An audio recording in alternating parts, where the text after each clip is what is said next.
When a school bully tried to humiliate a girl, she had no idea who her father was. But when the truth came out, everything took the most unexpected turn. Brielle Carter never tried to be the center of attention. She wasn't the type to push her way into conversations, demand a spotlight, or post selfies every 5 minutes for validation. She was the quiet kind, the kind that actually did her homework, actually paid attention in class, actually liked learning. For her, school wasn't some never-ending popularity contest. It was a safe space, a place where intelligence mattered more than brand names, where you could disappear into the pages of a book and forget, even for a little while, that the world outside those covers wasn't always kind. But Hawthorne High, it wasn't built for girls like her, and Lauren Hastings, she made sure Brielle never forgot that. The hallways at Hawthorne High were a jungle, loud, chaotic, brutal. People shoved past each other, slamming locker doors, yelling across the halls, laughing at jokes that weren't funny. It was a battlefield, and if you weren't part of a pack, you were a fair game. Brielle knew that better than anyone. She walked with her shoulders squared, moving through the chaos, with practiced efficiency, never lingering too long in one place, never giving anyone a reason to notice her. But Lauren noticed her anyway, and not in the good way. Lauren Hastings was untouchable. Blonde, blue-eyed, designer clothes that probably cost more than Brielle's entire wardrobe. She was the kind of girl who didn't need to try to be popular. She just was. People followed her like she had some magnetic pull orbiting around her, waiting for her next move. And Brielle? She wasn't in her orbit. She was in her way. Lauren had been making her life miserable since middle school. Nothing big, nothing that would actually get her in trouble. Just small things. A shove in the hallway, just hard enough to knock Brielle off balance. A whispered, "Oops, didn't see you there." With a smirk, a notebook mysteriously disappearing right before a big test. A rumor spreading so fast, it felt like wildfire, twisting something harmless into something humiliating. And the worst part? Lauren always did it with a smile, like it was a game. And today, she was ready to play again. The cafeteria at Hawthorne High was chaos on a good day. But today, it felt like a trap. Brielle balanced her lunch tray, weaving through tables, head down, minding her business, just trying to get to her usual corner. And then, "Oh my God, Brielle, did you dress yourself in the dark today?" The words sliced through the noise, sharp and deliberate. Brielle stiffened. She knew that voice. Lauren. Of course it was Lauren. Laughter rippled through the cafeteria, students turning, watching. Brielle didn't stop walking, didn't react. She'd learned by now, ignoring it was safer. But Lauren wasn't done. "Hold up, guys. I think she actually shops at, like, a thrift store. Should we start a fundraiser?" More laughter, a couple of gasps. Someone muttered, "That's messed up." Brielle's grip tightened on her tray. "Keep walking. Keep your head down. Don't give her what she wants." But then, splash. A cold, wet shock spread across her back, soaking through her sweater, trickling down her arms. A full carton of chocolate milk, drenched. The cafeteria went silent. And then, eruption. Laughter, loud and echoing, bouncing off the walls, ringing in her ears. People were howling, slapping the tables, whipping out their phones. Brielle stood frozen, chocolate milk dripping from her sweater, pooling around her sneakers. Her ears burned, her stomach twisted. And Lauren? Lauren was just standing there, smiling, like it was funny, like Brielle wasn't a person, just entertainment. A punchline. Brielle's hands clenched around her tray. "Walk away, find the nearest bathroom, get out of here." But something inside her, something snapped. She was tired of ignoring it, tired of staying quiet, tired of letting Lauren win. So, for the first time in years, she did something different. She lifted her chin, turned directly to Lauren, and met her gaze head-on. Lauren's smirk faltered. Brielle's voice was steady, calm. "You really think this makes you look powerful?" Lauren blinked. The cafeteria went dead silent again. Brielle didn't wait for an answer. She turned on her heel and walked away, chocolate milk and all. What she didn't know, this moment, this wasn't the end, this was just the beginning. Brielle Carter locked the bathroom stall and sank against the wall, her chest rising and falling in quick, uneven breaths. Her sweater was soaked, the chocolate milk sticky against her skin, and no matter how hard she scrubbed, the stain just spread. She ripped another handful of paper towels from the dispenser, scrubbing furiously, as if she could erase what had just happened. But she couldn't, because it wasn't just about the milk. It was about the humiliation, the laughter, the way Lauren had stood there smiling while everyone treated Brielle like some kind of joke. Her reflection in the mirror made her stomach twist. Tight lips, tense shoulders, that look in her eyes. The look of someone who was losing. No, not today. Not again. By the time the bell rang, Brielle had done the best she could. Her sweater was still a mess, but she pulled her hoodie over it, yanked the sleeves down, and walked out of that bathroom with her head high. She wasn't going to let them see her break. She wasn't going to let them see that it got to her. Lauren wanted her to disappear, to slink out of school like some kind of coward. Not happening. But the second she stepped into the hallway, she felt it. The shift in the air, the way people's eyes flicked toward her, the whispers, the snickers. Someone giggled, covering their mouth. Someone else glanced at their phone, then at Brielle, then turned to their friend, saying something too low for her to hear. But she knew what this was. Something was wrong. And then she saw it. It started with one screen, then another, then dozens. People holding up their phones, watching something. Something she was in. Brielle's stomach dropped. Her hands turned cold. She forced herself to look. And there it was. A video. Of her. Of the cafeteria incident. The moment the chocolate milk hit her. The silence before the laughter. The way she had stood there, frozen, drenched, humiliated, her face burning. Someone had filmed it. And now, it was everywhere. Her pulse pounded as she stared at the screen. The caption, drenched in chocolate, still bitter. Her whole body tensed. Her ears rang. Her stomach felt like it had been punched. This wasn't just a prank. This was public execution. And judging by the number of people watching, laughing, sharing, the whole school had seen it.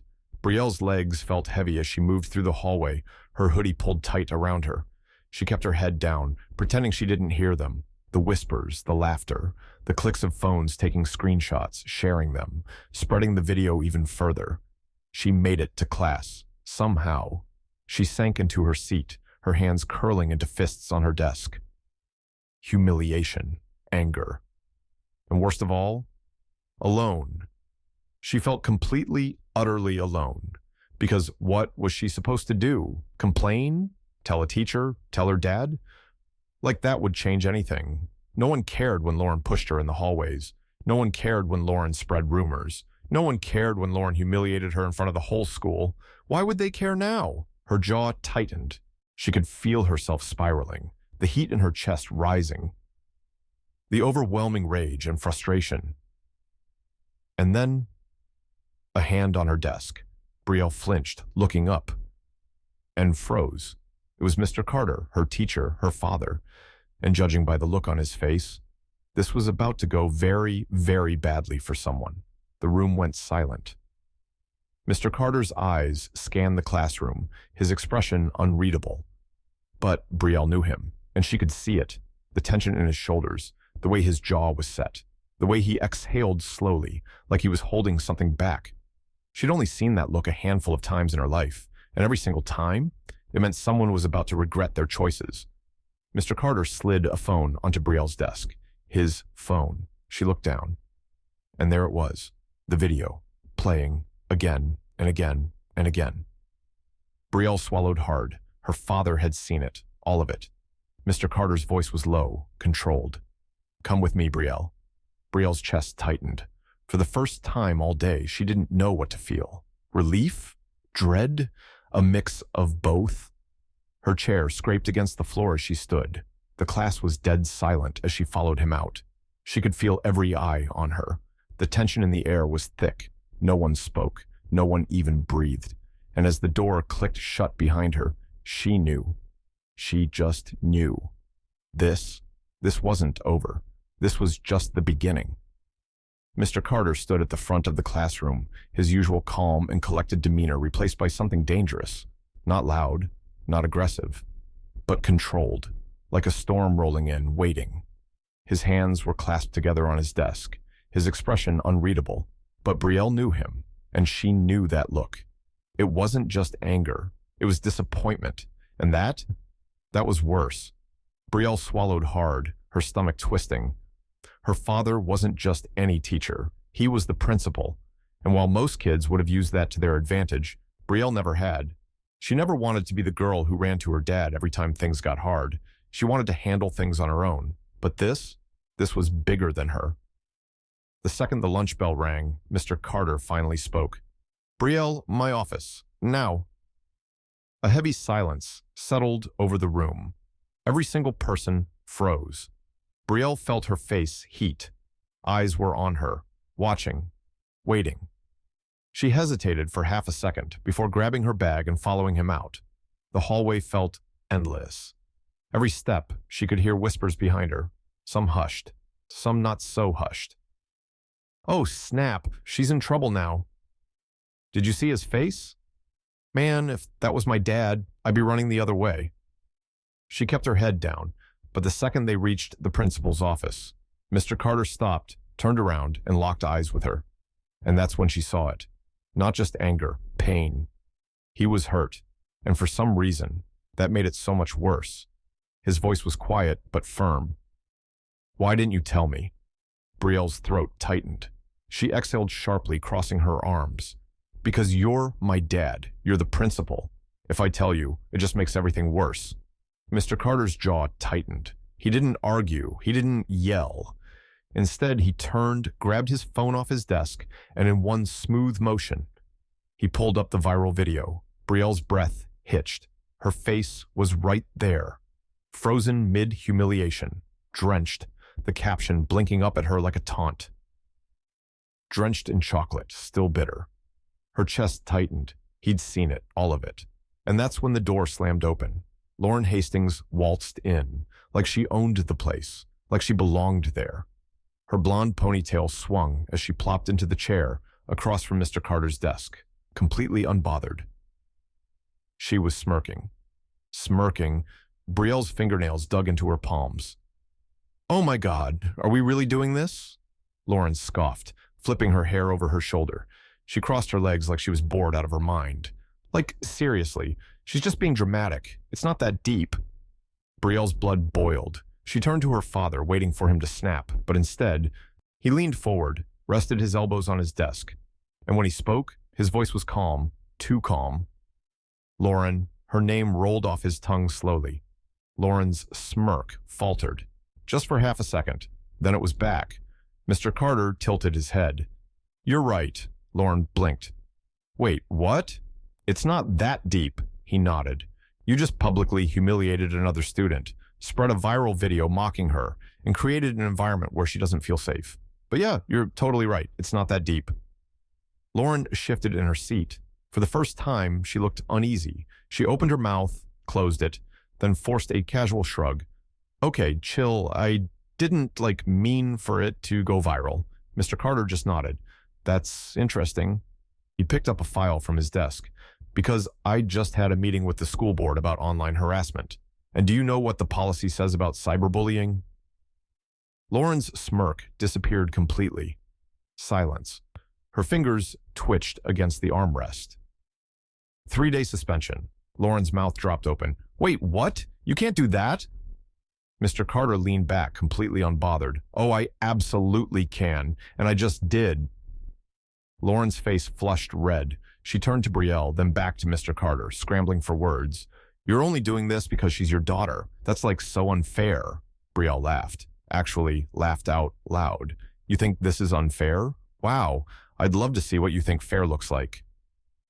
Lauren's face twisted in rage. She turned back to Mr. Carter, desperate now. "My parents are going to hear about this." Mr. Carter gave her a slow smile. "Oh, don't worry. They already have a meeting scheduled for tomorrow morning." Lauren's eyes widened. She opened her mouth, then closed it. For the first time, she looked nervous. Mr. Carter folded his hands together. "You're dismissed, Lauren. Enjoy your time off." Lauren's jaw clenched. She shot daggers at both of them before storming out, her designer heels clicking against the floor, slamming the door behind her. The second she was gone, Brielle let out a breath. For the first time all day, maybe in years, she felt like she had won. But what she didn't know, Lauren wasn't done yet, not even close. Brielle Carter stepped through the doors of Hawthorne High, inhaling deeply. For the first time in years, she didn't feel like she was walking straight into battle. Lauren was suspended. The cafeteria had already latched onto some new drama, and for once, she wasn't the main topic of conversation. Or so she thought. The second she stepped into the hallway, she knew something was off. The energy was different. People weren't laughing. They weren't whispering behind their hands. They were just staring. A slow, sinking feeling curled in her stomach. Her pulse kicked up. Her fingers tightened around her bag strap. And then she saw it. Her locker. It was covered in paper. Not just one sheet. Not just a few. Dozens of printed out screenshots. The viral video, frozen mid-humiliation. Chocolate milk dripping down her face. Her expression, locked in shock, plastered across her locker like some kind of sick wallpaper. Brielle's breath caught in her throat. Her ears started ringing. The world around her blurred. This wasn't just a prank. This was targeted, a message, loud and clear, and only one person had the audacity to pull something like this. Lauren, suspended or not, she still had her loyal followers, and they had just made it crystal clear. You can't win. The hallway was silent. People were waiting, watching. Some had phones out, recording, hoping to capture round 2 of Brielle Carter Gets Destroyed. They wanted her to snap, to cry, to break. Her hands shook, her eyes burned. Her chest felt tight, but she forced herself to breathe. And then she did something no one expected. She exhaled and she moved, one step forward. She reached out, grabbed one of the papers, and crumpled it in her fist, then another, and another, until she was ripping them down one by one, her jaw clenched, her hands moving fast. She didn't hesitate, didn't flinch. By the time she was finished, her locker was bare. She turned to the crowd, stared them dead in the eye. You done? Silence. Then someone snorted. A voice cut through the air. Guess the little victim finally grew a backbone. Brielle turned, and there she was, Lauren Hastings, standing at the edge of the crowd, arms crossed, smirk locked in place. Brielle's blood boiled. You seriously came back early just to do this? Lauren shrugged. Didn't want you getting too comfortable. Brielle stepped forward. So did Lauren. The crowd held its breath. Brielle could hear her own heartbeat. She was done. Done being a joke. Done being a target. Done letting Lauren win. You're pathetic, Brielle said, voice steady. Lauren's smirk twitched. Excuse me? You heard me. Brielle tilted her head. You had 3 whole days to come up with a comeback, and this is what you went with? A bunch of printer paper? Someone in the crowd snorted. Lauren's face flushed. No, seriously. Brielle took a step closer. It's actually kind of sad. Like, do you have anything else going on in your life, or am I just your full-time obsession? Laughter rippled through the crowd. Lauren's expression cracked. Her hands curled into fists. Shut up, Brielle. Brielle's smile sharpened. Oh, did I strike a nerve? Lauren's eyes flashed. Her breathing picked up. For the first time, she was the one losing control. And Brielle? Brielle wasn't scared anymore. She took one last step, closing the space between them. The hallway was so silent, she swore she could hear the buzz of the fluorescent lights. Then she leaned in just enough for Lauren to hear her. Next time you want to humiliate me, she said, voice low, steady, unshakable. Maybe try something that isn't so desperate. Lauren froze. Her mouth opened, then closed. No snarky comeback, no fake laughter, nothing. Brielle held her gaze for a second longer. Then she turned and walked away. Like Lauren wasn't even worth her time. And that was the moment Lauren Hastings lost. Brielle didn't look back, didn't care if the crowd was watching, didn't care if the video of this moment would spread just as fast as the first, because this time, she was in control, and nothing felt better than that. Brielle wasn't expecting to be called into her father's office again, not after everything. But when the intercom crackled, Brielle Carter, report to the principal's office. Her stomach dropped. She walked in cautiously. Mr. Carter sat at his desk, and across from him, Lauren and her parents. Lauren was silent, eyes locked on the floor. Her father, Mr. Hastings, was the opposite. "This is unacceptable. My daughter is being targeted," he shouted. Brielle blinked. "I'm sorry, what?" Mr. Carter sighed. "Your daughter started this." "With all due respect," Mr. Hastings sneered, "I don't think you should be handling this case. You're biased." Silence. Brielle froze. She knew exactly what he meant. Mr. Carter leaned forward, voice calm, deadly calm. "Do you know what's funny, Mr. Hastings?" Mr. Hastings stiffened. "What?" "I've been in education for over 20 years. I've seen kids like Lauren every single year. Spoiled, cruel, convinced the world revolves around them. And parents like you, who refuse to believe their little angel could do anything wrong." Mr. Hastings' face reddened. Mr. Carter slid a folder across the desk. Inside, screenshots, complaints, testimonies, proof. Lauren's history of bullying in black and white. Her parents went pale. Mr. Carter leaned back. "So, do you really want to argue about bias?" Mr. Hastings' mouth opened, then closed. Lauren's shoulders shook, not in anger, in shame. "Lauren will be suspended for an additional 2 weeks. Lauren snapped her head up. "What? You can't—" "And after that," Mr. Carter met their eyes, "she will attend mandatory counseling, or she won't be returning at all." Silence. Then her parents nodded.